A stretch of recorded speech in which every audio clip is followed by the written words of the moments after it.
Il maîtrise la joute oratoire et l'art de persuader.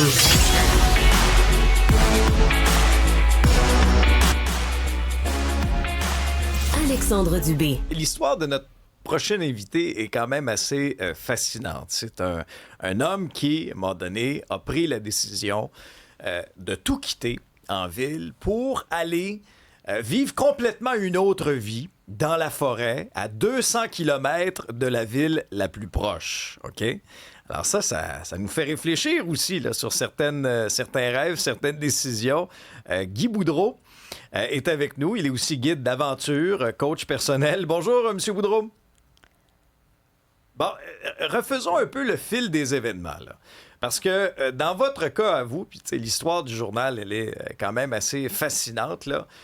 Qu'est-ce qui a fait en sorte que vous avez dit, là, la ville, c'est assez, moi, je m'en vais? Oh, je vous entends pas, par exemple, D'après moi, la ligne est à 200 km d'un poteau. Pour moi, il y a un écureuil. Ça devrait être correct. Là, là, je vous ai, parfait. Bon, c'est parfait. Donc, je vous repose ma question, M. Boudreau. Qu'est-ce qui a fait en sorte, à un moment donné, que dans votre vie, là, vous étiez quoi, informaticien? À l'époque, vous avez dit, là, ça suffit, là. Oui, c'est ça. Écoute, je vais essayer de faire une histoire courte avec ça parce que ça pourrait être long, là. On n'a pas, c'est pas un documentaire, là. C'est une petite entrevue. Donc, c'est ça. À l'époque, ce que le journal relate, c'est que j'étais informaticien. Donc, j'ai travaillé à mon compte comme analyste programmeur là, durant 10, 12, 15 ans environ. Et la chronologie des événements, c'est que, évidemment, moi, quand que je suis originaire de Gagnon, une ville qui n'existe plus, là. Fait que donc, je me plais à dire que je viens de nulle part. Donc, Gagnon, à l'époque, était une ville isolée. La route 389 n'était pas complétée. Et elle a été complétée 2 ans après la fermeture. Fait que Gagnon a fermé en 85, ça a ouvert en 87. Et au fin des années 80, mais je suis remonté voir ma ville natale qui n'existait plus avec des amis. Et je suis passé au pied des montagnes des Monts-Groux, sans savoir que ça existait, puis sans m'attendre que j'allais voir ça. Alors, j'ai été émerveillé parce qu'on était au printemps, en juin, il y avait encore de la neige sur les sommets. Et ça a fait en sorte que quand je suis revenu chez moi pour continuer ma vie en ville puis de travail en informatique, ben j'ai eu le goût de retourner dans ce coin-là pour découvrir ces montagnes-là parce que à Gagnon, j'aimais aller en forêt. Mon père était pilote de brousse, j'allais tout le temps en forêt. Puis depuis que j'habitais en ville, ben j'y allais plus. Donc, j'ai recommencé à aller dans mon coin puis aller découvrir ces montagnes-là. Et dès ma première randonnée en montagne, à mon retour au stationnement, là, je me suis encore... C'était clair dans ma tête qu'un jour, j'allais me construire un camp à cet endroit-là, puis j'allais traverser ces montagnes-là au complet.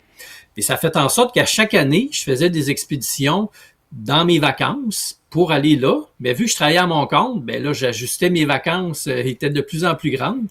Et jusqu'à un moment donné, en 98, tu sais que là, ça prenait trop de place dans ma vie. Là, j'avais juste le goût de faire ça. Donc, j'ai pris une année sabbatique, j'ai tout vendu, là, ma maison, mon stock. J'ai juste gardé, comme je disais à la blague, là, mon stock de plein air puis mes bobettes. Puis j'ai fait des expéditions pendant 1 an. Et là, ben, j'ai découvert qu'une année sabbatique, c'est pas vrai que ça dure 1 an. Ça a duré 3-4 ans. Alors, vous êtes donc là, sur les endroits où vous parlez, c'est sur la Côte-Nord. Vous êtes sur la Côte-Nord. Hey. Oui, c'est ça. Est-ce qu'il y a des points négatifs à cette vie-là reculée? Est-ce qu'il y a des points où des fois vous manquez de quelque chose, vous avez peur de quelque chose, vous êtes pris avec un animal sauvage ou peu importe, est-ce qu'il vous est arrivé des bévues qui fait que des fois vous vous dites « Oups, être loin de la ville, c'est pas toujours positif ». Ben en fait, moi, vivre ici, tout est positif d'une certaine manière, sauf que, évidemment, là, je vois plus personne. Est-ce que vous êtes toujours là? C'est normal, oui. OK. J'entends très Il y bien. a des petites manœuvres à la réalisation, c'est normal. OK, parfait. Donc, oui, c'est ça. Ben moi, il arrive des choses. Là. Qu'est-ce qui me vient à l'esprit? Oui, il peut y avoir un ours qui arrive de temps en temps. C'est quand même plutôt rare, là, mais ça peut arriver. Mais quand on prend le comportement de ces animaux-là, il n'y a pas vraiment de crainte à avoir. Là. J'en ai croisé dans le Grand Nord, dans d'autres expéditions, puis j'ai pu voir un peu la façon qu'ils se comportent. Là. Mais sinon... tu sais, ça va être plus... En fait, de vivre comme ça ici, c'est une question d'organisation puis de logistique. Donc, c'est la même chose que ce que je faisais quand j'étais en informatique. C'est de la logique, c'est de l'organisation, c'est de la structure. Donc, au départ, il faut être débrouillard puis être organisé, si on pourrait dire. Ça va d'ailleurs faire l'objet de notre tribune téléphonique aujourd'hui. OK? Je vous pose la question. Est-ce qu'à un moment donné dans votre vie, là, vous avez eu envie de de tout, je veux dire, on pourrait utiliser un autre mot, mais de tout sacrer, là, puis d'aller vivre dans le bois. Tu sais, vraiment changer de vie complètement. Isabelle. 1-8-7 Cube Radio pour nous rejoindre. 1-877-827-2346. La réponse, c'est oui. Oui, on a eu tous à un moment donné envie de changer de vie. Il y a tout passé des fois après une mauvaise journée au bureau ou une frustration. Mais là, Oui. expliquez-moi dans le concret, parce que votre maison, vous l'avez construite de vos mains. Tu sais, un voyage à la fois, ça s'est échelonné entre 2000 et 2014. C'est quand même assez fascinant. De ce que j'en comprends, vous êtes alimenté de quelle façon aussi pour... Parce que là, vous êtes autonome. Là. On s'entend qu'Hydro n'est pas allé vous brancher à 200 km de Fermont. Là. Comment vous fonctionnez pour l'électricité? Comment vous fonctionnez pour vous chauffer? L'alimentation, c'est du chicouté, quoi. Oui, c'est ça, je mange des racines de bouleau. Non, ben écoute, il y a comme plein de choses à dire. Là. Concrètement, évidemment, tu sais, quand j'habitais, avant d'habiter ici, j'ai habité 11 ans à Sainte-Agathe, donc c'était comme un 12-14 heures de route pour venir ici. Fait que c'était je venais entre 2 et 4 fois par année. Mais c'est non seulement ça, c'est que quand j'arrive à mon stationnement, j'ai 500 mètres à marcher pour rendre à mon camp. La voiture, elle se rend pas à mon camp comme tel. Donc, quand j'arrive avec des matériaux, ne serait-ce que simplement l'épicerie, si j'arrive avec, j'ai besoin de faire 4 voyages, ben c'est 500 mètres fois 2 fois 4. Fait que Vous c'est avez ça des que bons ça bras? donne. Ben bon, des bons bras, je suis en forme. Un bon Le cardio. mode de vie, c'est en forme. Fait que ça, c'est une chose. Fait que quand j'arrive avec une remorque de matériaux, ben ça fait plusieurs voyages, comme autour de 80. L'eau, je vais chercher, j'ai vraiment l'eau courante véritable, là, fait que dans le ruisseau, pas à court tout seul. Fait que je vais la chercher avec des seaux été comme hiver. Pour ce qui est d'électricité, depuis quelques années, je me suis installé un kit de batterie avec des panneaux solaires. Puis ben là, j'ai tout le système. Là, j'ai une génératrice pour compenser parce qu'évidemment ici, la clarté est pas grande là, je dirais le printemps, automne, hiver. Donc c'est ça. Chauffage, ben c'est exclusivement au bois. J'ai mon camp principal qui a 16 par 20. Ma chambre est au deuxième, c'est sur 2 étages. Chauffage, ces temps-ci, vous ne devez pas trop en avoir besoin hein, avec la canicule. Avez-vous Non, c'est ça exactement. À ce temps-ci, ça marche pas. Puis le poêle à bois, ça va juste d'un bord, là, tu peux pas. Donc c'est ça. Puis j'ai, avec le temps, ben là, je me suis acheté des frigos solaires, un congélateur propane, parce que un des défis, c'est vraiment la conservation de nourriture, je dirais. Là, c'est un des principaux défis. Ben oui. Même juste entre votre véhicule puis votre maison, juste parcourir ce chemin-là, ça vous prend quand même des bonnes glaces. Mais c'est une bonne question d'Alex, par contre. Comment vous vous nourrissez? C'est quoi la bouffe? Ben, comme tout le monde. Je vais faire mon épicerie à Fermont, Labrador-Cité. À l'occasion, ben. Soir, certains, là, c'est sûr. Non, effectivement. Fait que ça, j'ai une liste, puis ça a déjà arrivé, là, que je suis arrivé ici, puis là, c'est vrai, j'ai oublié d'acheter telle affaire. Fait la que, farine pour le gâteau. Exactement. Donc, ça fait en sorte que, ben c'est ça. Là, je m'organise avec des gens qui montent à l'occasion parce que je connais de plus en plus de monde. Il y a des randonneurs qui viennent ici. Fait que là, de temps en temps, ben là, s'il y a des amis qui viennent ou d'autres randonneurs, je leur demande une petite liste d'épicerie là, pour me compenser. Je veux vous entendre sur la solitude parce que ça, c'est une question qui revient souvent aussi. Comment vous vivez avec ça? Est-ce que vous êtes bien? Est-ce que vous vous sentez seul par moment? Y a-t-il des amis qui viennent souper chez vous?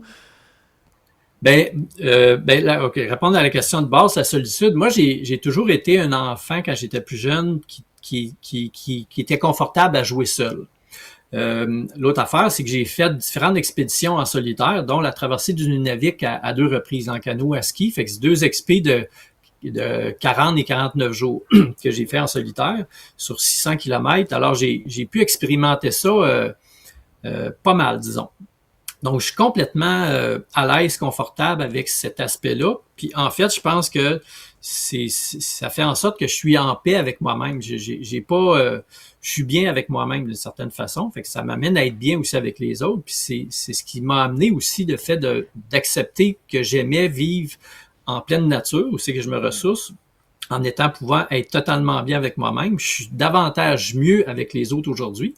Puis, même que je socialise plus depuis que j'habite en forêt que quand j'habitais en ville. Wow. Grâce à cette dimension-là. Ouais. Ça, c'est pas rien ce que vous dites. Ça suscite beaucoup de questions sur notre messagerie texte. Julie se demande, mais là, qu'est-ce que vous faites de vos journées? Est-ce que vous regardez Netflix? Est-ce que vous pouvez consommer des produits culturels? Qu'est-ce que vous faites? Et vous êtes un guide, là, aussi, là. Oui, c'est ça. Mon travail principal, je suis guide d'aventure. Là, j'organise des expéditions. Ben mes expéditions durent soit une semaine ou 2 semaines. Mais le temps d'organisation, demande ça demande du temps de préparer ça, 2 semaines avant.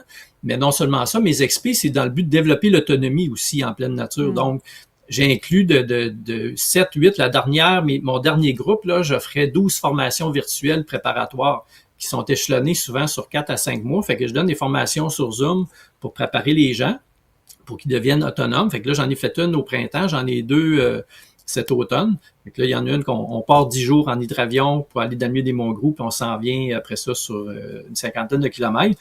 Mais pour revenir à la question de comment j'occupe mon temps, ben j'ai une entreprise, le vivre en forêt, ça demande... tu sais, il y a une différence entre vivre en forêt et louer un chalet une fin de semaine ou 2 semaines pour les vacances. Tellement. Il y a une réalité qui est pas la même, là. Fait qu'en nature, la réalité te rattrape vite si tu fais pas ce que tu as à faire. Fait que donc, faut être organisé. Donc, je m'ennuie pas, je manque de temps, en fait. Mais c'est sûr que je suis pas quelqu'un qui court les musées puis qui aime aller magasiner dans les centres d'achat à chaque jour, là. Bon, c'est pas 5 à 7. Ça console Régis parce qu'il disait crime, il n'y a pas de Costco proche. Fait que là, bon, Régis est rassuré. Il y a quelqu'un qui nous dit: j'ai passé mes 3 dernières années dans les maritimes sur le bord de l'eau. Je me cherche activement une place avec mes pitous. L'air salin, ça fait quelque chose de très vital. C'est sûr que vous n'êtes pas nécessairement sur le bord de l'eau, mais je comprends ce que cet auditeur-là nous dit. Il y a quelqu'un d'autre aussi qui dit: moi, j'ai le goût de sacrer cela avec mon épouse. Ça fait 45 ans qu'on est ensemble, on a le goût de partir. D'ici une couple d'années, peut-être qu'on partirait en voilier. Donc, vous inspirez des gens. Ben, tant mieux parce qu'en fait, c'est ça, je pense, c'est un mode de vie comme ça. Il y a plein de gens, je pense, qui sont capables de le faire, même s'il y a une nécessité de prendre conscience de ce que ça implique, là. Puis nécessairement, c'est d'être conscient de plein de choses, mais aussi de faire des deuils de plusieurs choses, parce que choisir quelque chose, c'est aussi choisir plein d'autres choses que tu peux prendre, là. Donc, il y a des deuils à faire. Mais l'autre chose, c'est que... grand deuil à ce niveau-là, d'ailleurs, M. Boudreau? Ben, je dirais la facilité d'accès à rencontrer quelqu'un si on a le goût de parler avec quelqu'un vite ou de rencontrer, mettons, aller prendre une bière avec quelqu'un. Si t'es tout seul, tu prends ta tasse de thé ou de thé de Labrador longtemps, là. C'est sûr qu'avec les réseaux sociaux, ben je socialise beaucoup de cette façon-là. Mais sinon, fait que ça, c'est une des choses. Si j'ai besoin d'achat de quelqu'un, ben je l'ai pas là. Tu sais, ça prend un certain temps. Est-ce que vous payez des taxes municipales? C'est une question de Régis. Oui, c'est une bonne question.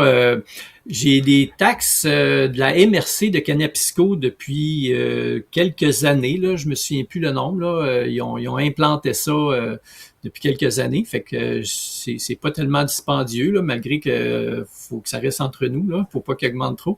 Mais c'est comme à peu près une centaine de dollars, là, 110 $ par année que ça coûte en termes de taxes. Ce n'est pas trop fort, peut-être que Régis travaille pour l'impôt, on le sait pas. Ouais.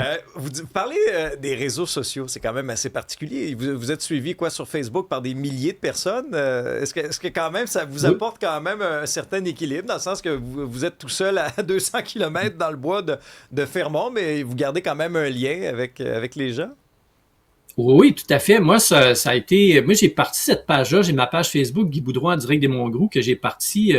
avant même de faire des expéditions ici, là, parce qu'au départ, quand je suis arrivé ici, j'étais sur l'aide sociale, contrainte sévère à l'emploi en raison d'anxiété généralisée, et ainsi de suite. Là. Fait que moi, c'est une des décisions qui m'a amené à me choisir pleinement là, pour me refaire une santé physique et psychologique.